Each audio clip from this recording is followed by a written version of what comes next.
Welcome to the Good Divorce Show, where we can help you learn how to navigate the journey of divorce with less conflict, less debt, and equip you not to just get divorced, but also learn how to be divorced. Your host, certified divorce coach Karen McNenny, shares her wealth of knowledge, gets advice from other relationship experts, and interviews couples who learn how to have a good divorce, so you can too.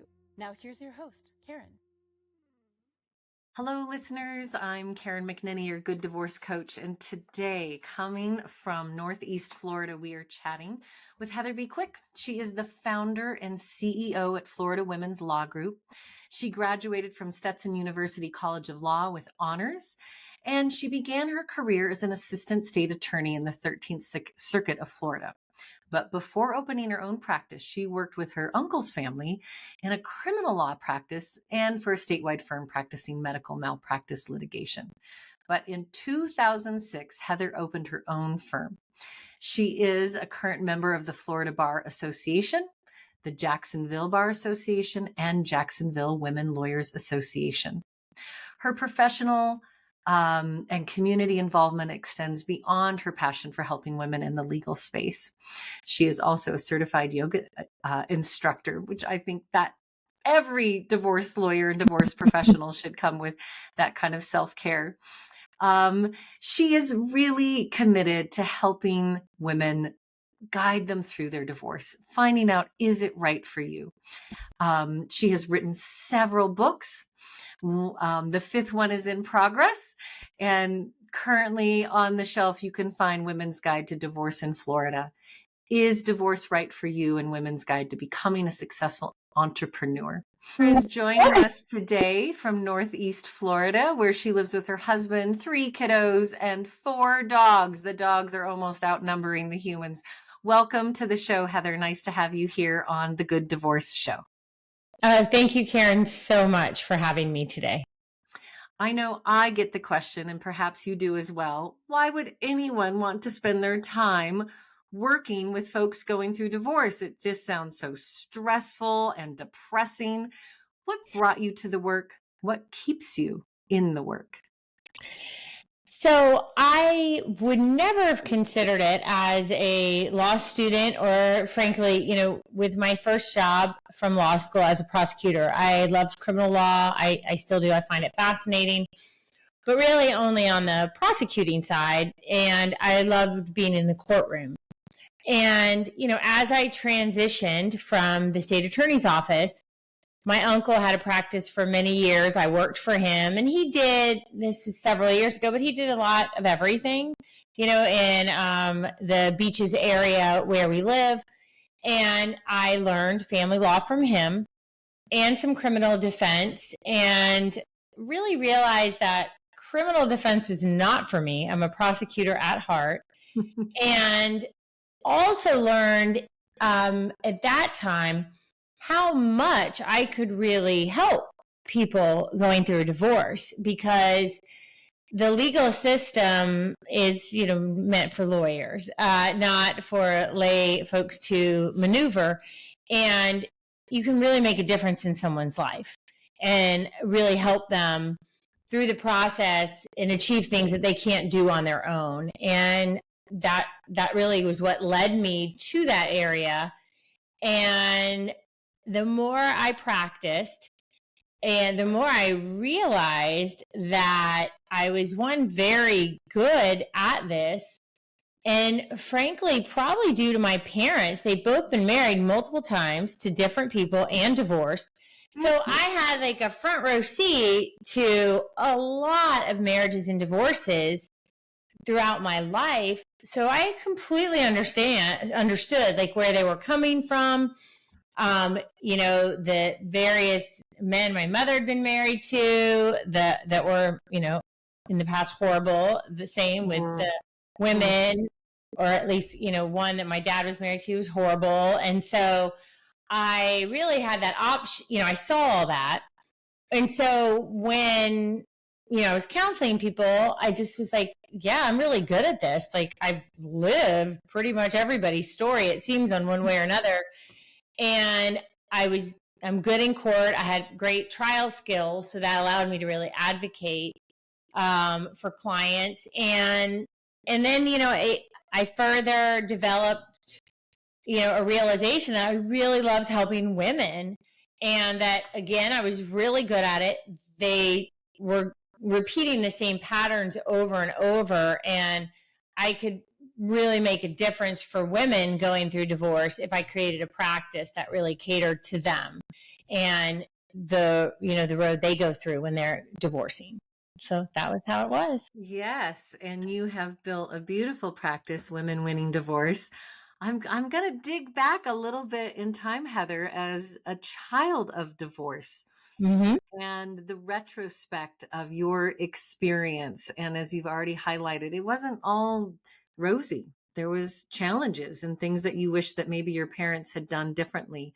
Mm-hmm. Curious from your own experience of a child of divorce, what you pass on, what kind of advice or wisdom you invoke to your clients of some of those do's or don'ts or things to think about, or you might not be considering how this might impact your child. Are there some things that you've brought from your personal experience into the guidance you provide your clients? Yes, I think that one of the things is but this I don't know how much I really get into with my clients, right? Because this is the post-divorce stuff.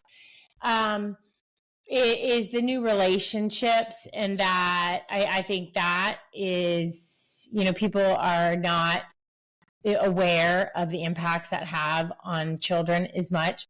And I don't think it's necessarily a positive thing just because you've, found love again to, rush off and get married and create a whole new family.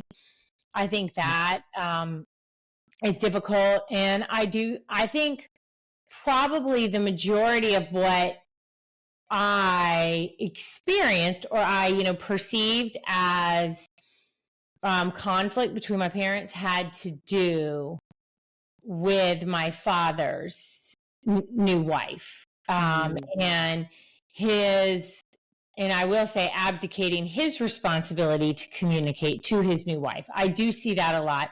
And so it's not that I'm advising him, I'm empathizing with the clients and recognizing that that is not right to do that on their part, and how to help them come up with some boundaries and more safeguards to keep that from happening.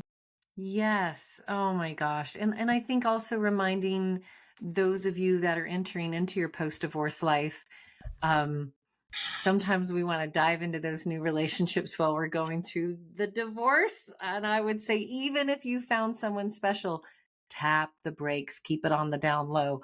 Though it can just be such a place of hurt, and it can do harm in the process. And I always think anyone going through divorce should have a warning sign on their forehead anyway that says, "Don't date me yet." Right. Yeah. Take a minute to figure yourself out. Get through to the other side.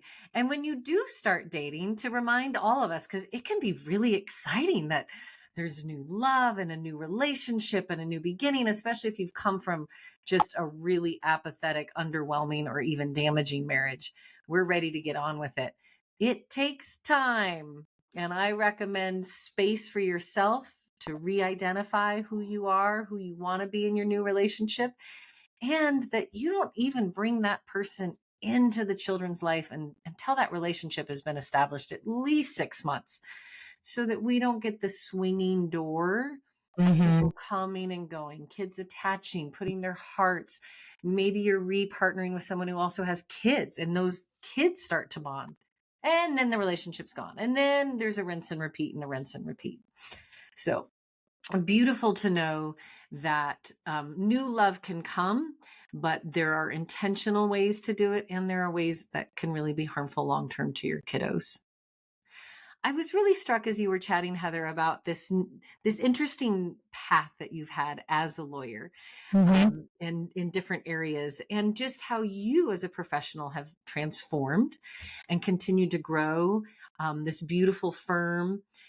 And I'm wondering, as you are walking the journey with your clients, how these women transform over the course of their divorce journey with you, where they begin, where they could end, and some of the landmines and the landmarks along the way. Yeah, well, yeah, that's a lot for sure. And it's so wonderful to see women, they come to our office and they're in a very, difficult place, probably the most difficult place they've yet experienced. And so many emotions they're going through. And one of the things that always struck me is that they just don't value all that they brought to that relationship. And I'm for, our firm represents only women. I am very for women, pro mom, wife, an ex-wife. And I, have said many times to my clients in the past, right? I can't make him a better person or father, but we can fight to get you as much money as we can. And right, because that's what the court allows. You advocate for that.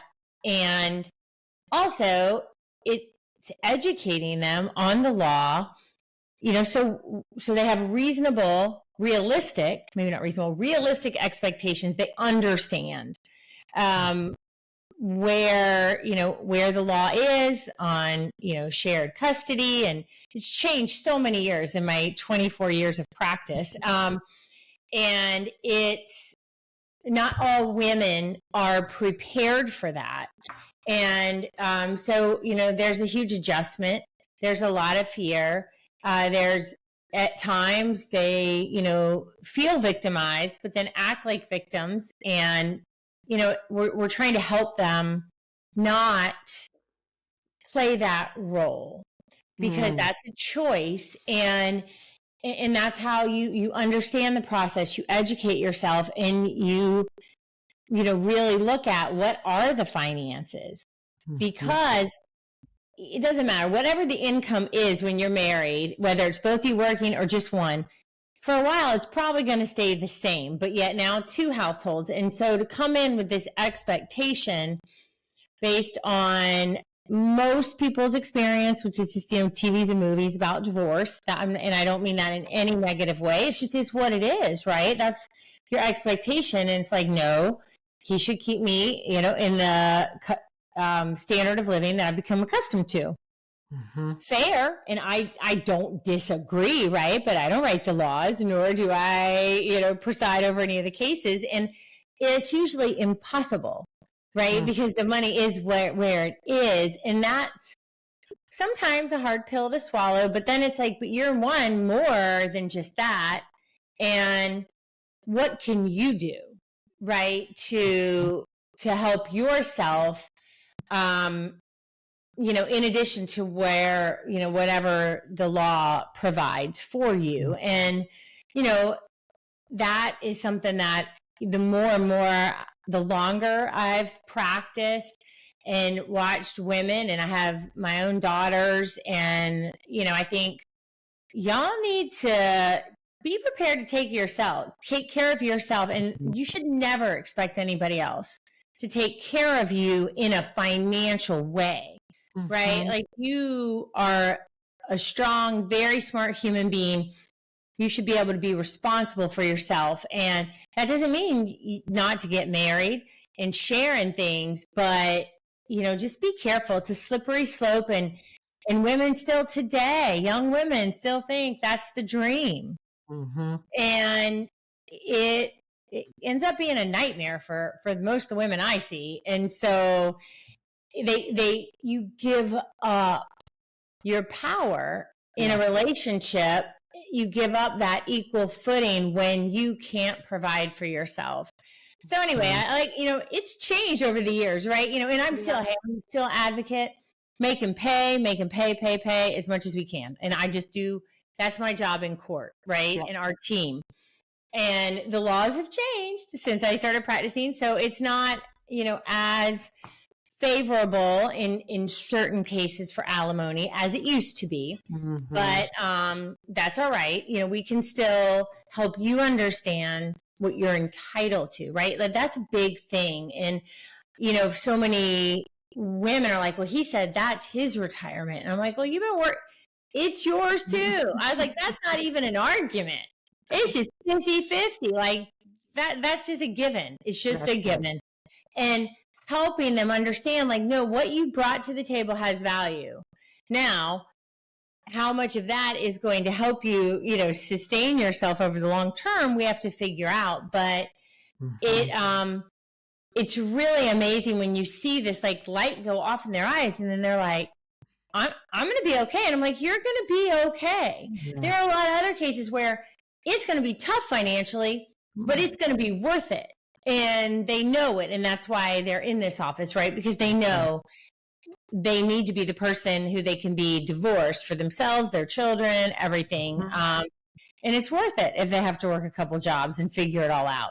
But, and when you see that, like that realization that I can do this, and they have confidence, it's really an amazing thing for me to see, because then it's like, yeah, you're going to be fine. You don't need a man. You should want a man, and you don't need him. Well, this message of personal empowerment, I think, is so important, particularly as we re-single in our lives in that reinvention. But I want to dig a little deeper in this financial end of things. And what happens? What is your approach when there is a sense that money is being hidden or being spent, or something over the course of the marriage or as the divorce is coming along? You refer to this as financial infidelity. And I would like you to unpack a little bit more of what you mean by that, and what wives and soon to be ex-wives should be watching for. What are the red flags? So the red flags are like a change, because usually this isn't, most of the time, this hasn't been happening throughout the whole marriage. Now, sometimes it can, and you just really, are unaware, and maybe intentionally unaware. So I think that's the first thing for all women. Obviously, if you're single, you have to know what comes in and what goes out. And if you're married, you should really know, and not putting your head in the sand and just spending without really understanding. You have a right to know, and you have a right to be a part of that conversation.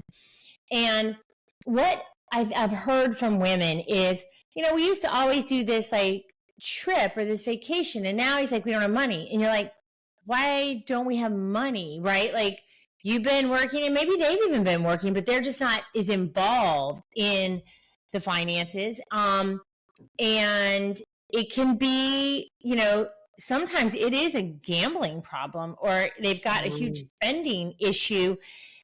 And I will say, I think the wives are just not digging enough, because that's an uncomfortable conversation, or, we don't talk about those things, but you need to, because or if, say, your husband has a business, or, and so then he's had to, take loans out for the business, but that's going to affect your home, or he's not been paying taxes, and now there's a lien, and in a lot of things. And, I will say that I'm not always saying this is like some evil intent, right? I think, two parties, you guys do the dance together, and you maybe don't want to know, and you want him to be your knight in shining armor and handle it all. And he might not be able to, but yet he's afraid to tell you.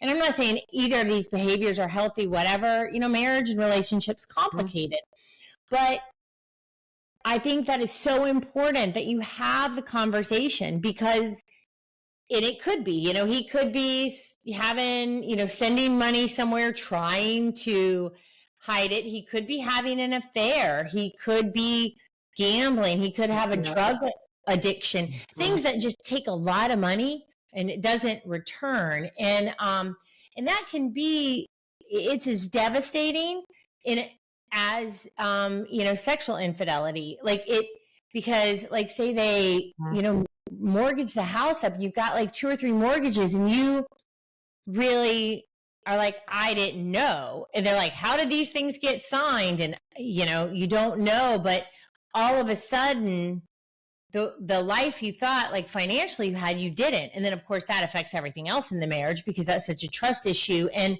it's devastating. I don't, doubt that for a second. It's really hard, and a big reason marriages break up, financial reasons. And I think that begins with the inability to communicate about money, and we all take roles, right? There's a lot of roles. There's a lot of jobs in a household. As you and I talked when you were on my show, everybody's got a job. There's tons of them. We divvy them up, and that's okay. And that's normal. However, you really need to have discussions about where are we financially? And especially, many times women who, and this is just in my experience, so it'll sound like I'm generalizing, but they're not working. And so they put less value on their time, which that's not true, but maybe they do. And they think, well, I ought not question him because he's the one working. And so I just need to be really good at what I'm doing and not have that conversation. And that is parts of what, I think destroy marriages, because it goes on so long and there's resentment on both sides. And, if financial difficulties, we haven't been through that to the extent that we were when I first started in private practice even back in like 2008, 2009. And those were difficult times. People were like, we can't even sell the house because we're going to owe all this money. And, there was nothing to divide. It wasn't a conversation where you're going to be fine. It's like, you guys, I don't know how this is going to work. Y'all might need to keep it together for a while because you can't afford to even live separately. And your house is upside down. So, and I think it starts with communication, but it can get so bad. And, some things are hidden, and sometimes it is a bad intent because it could be an addiction. And so of course they're manipulating it and not telling the truth, but you're believing them. And in my experience, most women and most of us, in hindsight, if you look back, you're like, oh yeah, I maybe should ask that one or two more questions. Like I maybe should have dug in, but I was exhausted. Like we're both dealing with this stuff and I just didn't. So it's not to blame anything, but it happens a lot. Yes. And I want to have you clarify innocent spousal boundaries. So let's say that your spouse keeps saying that they've been paying taxes and it's all taken care of, but then you come up against divorce and you're like, we have 3 years of unpaid taxes. I had no idea. Or I had no idea there was this debt. Or we had a credit card that was in both our names and he removed his name and I'm going to be stuck with that. How my credit report. So, and you're in practicing in Florida, so it might be specific, but it's my understanding that there is a caveat around innocent spousal circumstances where you really were left in the dark and you may not necessarily have to reap the same punishment, if that's the way. You're going to do a better job of explaining this. So that is a phrase that, you can use usually like with the IRS, and that has to do specifically with taxes. And I'm not a tax attorney. And as one of my guests recently said, they were tax aware, right? She's a family law attorney. And so I really like that statement. And the problem becomes if it's a joint tax return and that money is, say, jointly owed, you will probably have to seek that remedy through a tax lawyer if you're able. And I'm not aware, but sometimes the IRS does lien property, and so then of course you'd have to find out, hey, am I immune from that? Now, with credit card debt, not so much. It's marital and it's going to be divided. And typically a lot of marriages are, a spender and a saver. And when it's the extreme, obviously that is a huge blow because all the money that's been saved potentially is marital and all the money in debt is marital. And that's usually the way that's going to go down. And that's why those conversations are so important, because if the debt was incurred during the marriage, even if you didn't know about it, it's going to be marital. Only if maybe we can show some, that it was illegal, criminal. But at the end of the day, like the credit cards. And now, if your name is not on the card, it's still marital. And if your name's on it and his isn't, it's still marital for him. But for purposes of the creditor, they're going after whoever's name is on it. Yeah. And so it gets a little complicated, and you can get some relief in family court. But again, it's, it's eye-opening and can be very, very disturbing for individuals when they're entering a divorce and they really were unaware, and they, were, that maybe your spouse has a credit card, has a PO box, or, everything's online. Mm-hmm. And so it's not like in, the old days where you got a lot of mail and you could see the statements, like you don't. And it's invisible. It really is. And so that's, even if you're having conversations, if they really want to hide it, if anybody really wants to hide something from you, they can, right? Mm-hmm. It's only if you're, really choosing not to pay attention on the other stuff. But, that can happen, and it's extremely aggravating is like the least probably adjective. People really get very upset, and they cannot believe that now we're divorcing and you have all this debt. And I'm going to be on the hook for it. And the answer is most of the time, yes. Yes. As I hear you talk, I'm reminded, you said, like, I'm not a tax lawyer, and there might be repair to credit, that it can take a team to move a family through divorce. Right? Yeah. There's a lawyer, but maybe there's a financial advisor or a CDFA, a certified divorce financial advisor. There might be a co-parenting specialist or a coach like myself. I'm curious, within your practice, when you think about the legal team, like, what are the resources and experts that we might need to lean on through the divorce experience? Well, yes, we have several partners that we team with, and absolutely a financial planner, very important. And sometimes in the middle of the divorce, but certainly for afterwards to help you understand the assets. Mm-hmm. And always a CPA, just to understand the tax effects of certain properties you may have, certain accounts, and really understanding that. And also, hey, are we going into this with the tax credit? Maybe some people roll over refunds year after year, and you have no idea, and you're like, yeah, there's $50,000 in tax credits, you ought to get some of that, right? If you don't have anybody looking at that, you wouldn't know. Likewise, if there's debts to be paid. And also there's that other level of accounting, the forensic accounting, that is really important in if someone has their own business or it's a complicated alimony case and high asset, that may be necessary. We always recommend and want our clients involved in therapy and or coaching. They're very different, and I think they both add a lot for our clients. And also, if they're minor children, really think it's helpful for them to have therapy as well. And, sometimes we need a real estate lawyer to understand other stuff going on with their properties.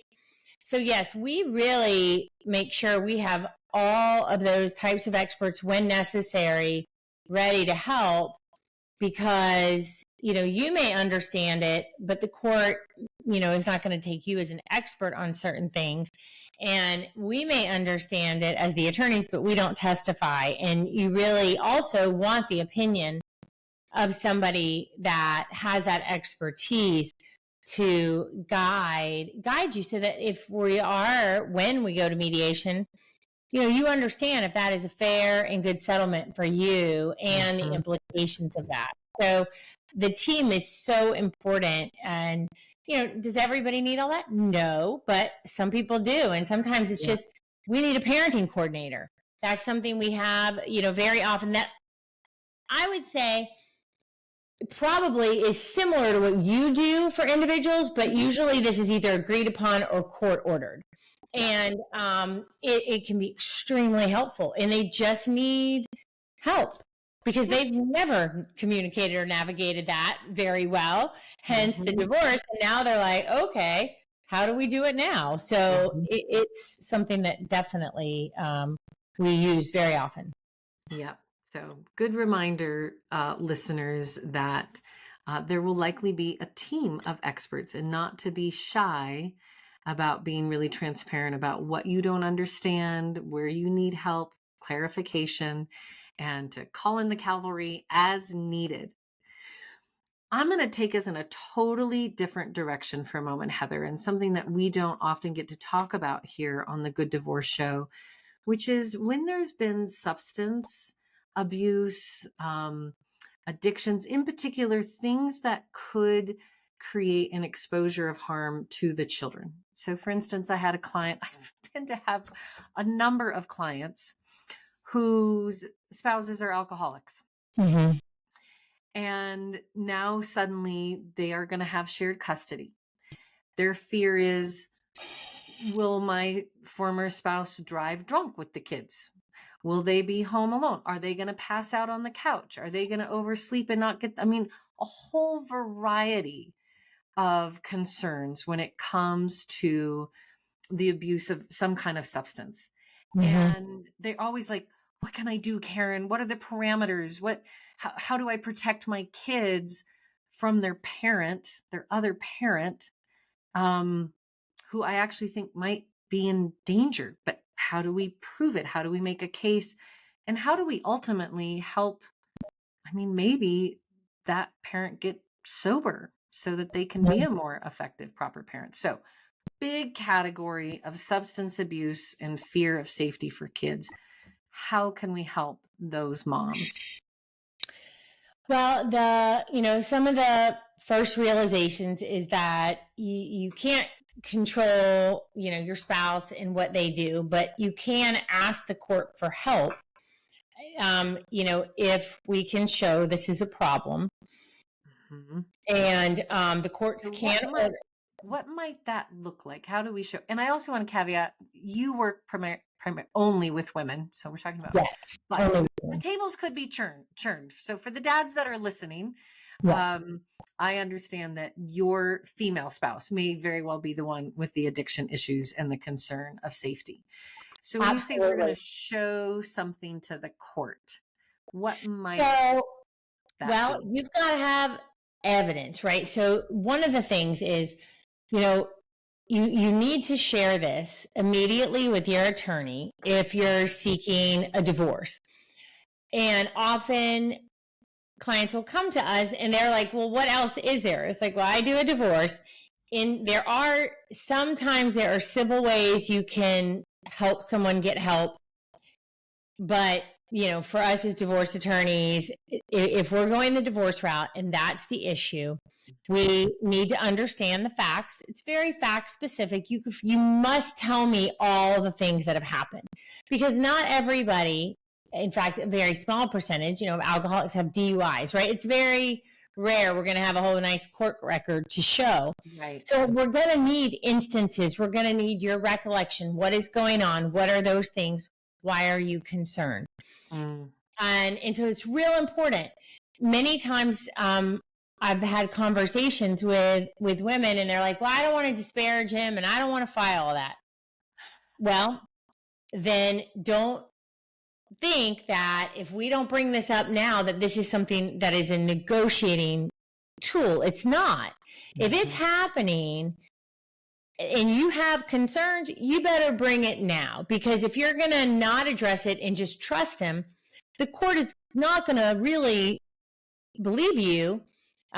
Just to be harsh, right? Your credibility is at stake because you've been letting the child stay or your children stay with your husband while they've been intoxicated. And now in 6 months, you're going to say, wait a minute, because you don't like something. Now I want to bring it up. I very much disagree with that at all. If it is a problem, you bring it up now and you deal with it and you ask the court for a substance abuse evaluation. That is what we have available to us in this state. And you're going to have to explain to the court why. And also, what I have found to happen in some cases is maybe your husband isn't the only one with an issue. So you need to make sure you're ready to go through that as well. That can often happen. And I, it's so important your attorney asks you these hard questions that maybe make you uncomfortable, but that's the only way they can fully represent you is full disclosure. And that's why it's confidential. And I have told many people that, might be the one who's like, I've had a problem. And, I've told them, hey, if you are telling me you've had a problem and you're getting help, we can go to court all day long. But if you're going to lie to us and try to hide it to the court, that's not going to work. That's right. It tends to find up and, they find out and it can be dangerous. And then now you've dug yourself a real hole in a litigation as it's regards to children. That's the only time the courts care. Right. If you don't have children and you're like, he's a drunk, I mean, he's an adult, right? The judge isn't going to do anything except, if he keeps losing his job and that impacts, spousal support. But that's like just a whole nother, issue because, again, we're talking as it relates to kids. And so understand what your remedies may be in court and then you have to go after them. If you say, well, he says he's going to get help. Well, that's what most addicts say. And then they don't, or they're, trying to manipulate themselves out of that situation. And I have found, throughout the years, you bring it to the court's attention. And if those evaluations and everything show them to have a problem, the courts will order help. They may make the visitation supervised. They may make them use SoberLink, which is like a breathalyzer on an iPad before their interaction and before their visitation with your child. So there are a lot of safeguards. There's a lot of options. And I find the courts move swiftly on those kinds of issues because it presents a safety issue for children. Much, much swifter than they are on a financial issue. They don't consider that an emergency, but these types of issues they do. And so it's one where if it's an issue, you should really address it with your attorney. And, if you two have done, partied together, be ready to be the subject of that. And many times addicts say that anyway, right? Oh, no, you're the one with the problem. Okay. Just be ready to be like, I'll go do whatever you want, whatever drug tests, whatever alcohol evaluations that are necessary. What would a substance abuse evaluation look like? Let's say that you can get the court to agree that you've given a case and that this is what you want. What are the steps? So usually they appoint a psychologist. That we have psychologists who do them. And, a lot of it is the questions. We've got, a lot of times they'll do hair follicle and nails for alcohol. And it can show binge drinking. Because alcohol, doesn't really stay in your system that long. So a urine test is only going to show so much, obviously more than drugs.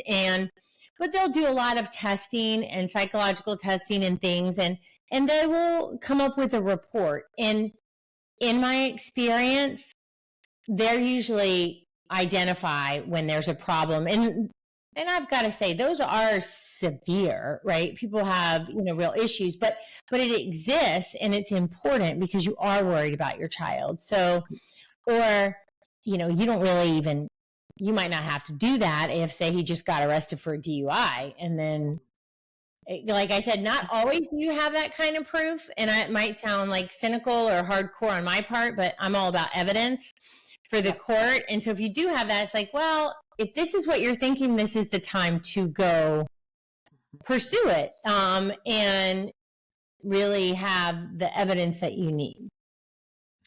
And to remind you listeners that there are safeguards. There are, as you were saying, Heather, supervised visitation, SoberLink, ways in which children can still have relationships with their parents who might be facing the disease of addiction and working through that, hopefully, and keeping them safe, because it can be a real fear when they're no longer under your roof. And there is a certain amount of parental surrender that happens as we get divorced. So thank you for highlighting that. Heather, I want to talk to you for another week, but we are going to wrap today's episode. And as we do so, can you remind us, first of all, the books that you have on the shelf that folks can find as a resource? Give us that list. Yes, so the Women's Guide to Divorce in Florida, we have that. We have the Women's Guide to Whether or Not You Want to Get Divorced, and then the Women's Guide to Becoming an Entrepreneur. And those are they're very short, very readable books that are available on Amazon, and we probably have a link on our website somewhere. And then we have a new book that will be published in 2025 that will be much more substantive. So we'll keep you updated on that. If you go to our website and want to, know what we have going on, you can sign up for our newsletters, and then you'll get links to blogs and videos that, we're hoping, and we're just producing a lot of good content to give you good information to make your decisions as you move forward. Yes. And that website is www.floridawomensLawGroup.com. And you also have a podcast that you produce regularly, which I was fortunate enough to be a recent guest on. So tell us where that can be found as an additional resource in the title. Yes. So the name of our podcast is Women Winning Divorce, and it is available on all the streaming sites for podcasts, as well as womenwinningdivorce.com. And we are almost ending our second year, and the title comes from my belief that you can win at divorce if you achieve your goals and objectives. And it's not about making someone else lose. Really, it's more about identifying how you can have a win. And we all, if we want to look at life that is happening for us and not to us, we can have a lot of wins every day, and they don't have to be major, but the little ones really can help us sustain and be more positive. Oh, Heather, such great words of wisdom. Thank you so much for joining today on the Good Divorce Show. And listeners, as your good divorce coach, Karen McNenny, I will remind you, as I do every week, everything will be okay in the end. And if it's not okay, it's not the end. Thanks for listening. Do you have questions or thoughts about this week's episode? Let us know by following the Good Divorce Coach on Facebook and Instagram @GoodDivorceCoach, and leave a comment. And be sure to tune in every Monday at 10 a.m. Pacific, or listen anytime wherever you get your podcasts.